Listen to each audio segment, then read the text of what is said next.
Hi everybody, it's Dr. Keen.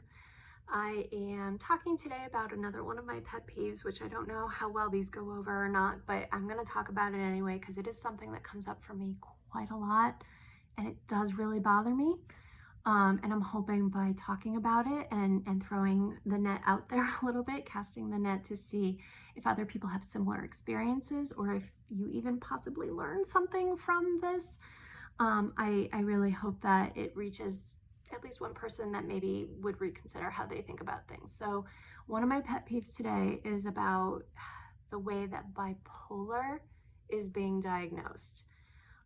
I think that's probably one of the things that I undiagnosed the most.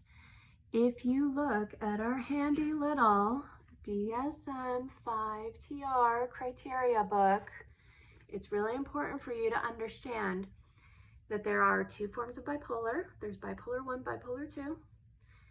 Bipolar 2, which is our lighter version of bipolar, you have to have depression, which everybody seems to understand at a reasonable level. Most people understand depression. Where people get super confused, even providers and mental health people, we get really off track with this, is when we get stuck on mania. The bipolar 2, the light version of bipolar, you have to have manic episodes that generally last at least 4 days in a row. For bipolar 1, it's 7 days in a row. And yes, the behaviors at that point are usually a little bit more intense and in your face.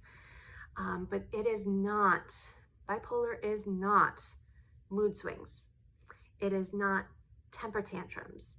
It is not losing your mind in the street and screaming and yelling at people. It could be, but it's not necessarily if they kind of de-escalate from that within 24 to 48 hours. And they're kind of back to some sort of baseline functioning. And that baseline functioning can still be altered, may not be fully depressed, may not be erratic, it could be somewhere in the middle. But what I see more often is trauma, that somebody gets triggered and escalated into what looks like mania, elevated, angry, moody, on and off like a light switch, right? We hear all of those things and a lot of our brains immediately go to bipolar, and that may not be the case. Bipolar is an extended elevation of manic, pressured, yes, sometimes irritable, yes, sometimes moody, grandiose. But if you don't also screen for PTSD, because an anxiety fight or flight reaction looks just like mania, and I gotta tell you, 95 times out of 100, and I've probably done this at least 100 times or more, is that PTSD is the underlying cause of those elevated symptoms. It's not a true manic or hypomanic episode.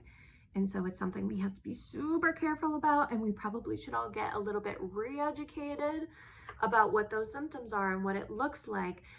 Because when we mistake that, we start putting people on medication that's not appropriate and not actually treating the symptoms legitimately. It's the difference between treating a manic mood symptom and an anxiety-based symptom. And those treatments can look very different in terms of medications, in terms of interventions, in terms of preventions, okay? So this is one of my pet peeves. I'm sorry if I offended anybody with it, but this is something that I feel really strongly about, really want to communicate about that more, may develop a whole workshop around it, but feel free to give me a response or some feedback if you have a strong opinion about it. Be kind, you don't have to be mean to give feedback, but I would be interested to see if other people have similar or differing experiences around this. Otherwise, have a good day. Let me know about some of your pet peeves.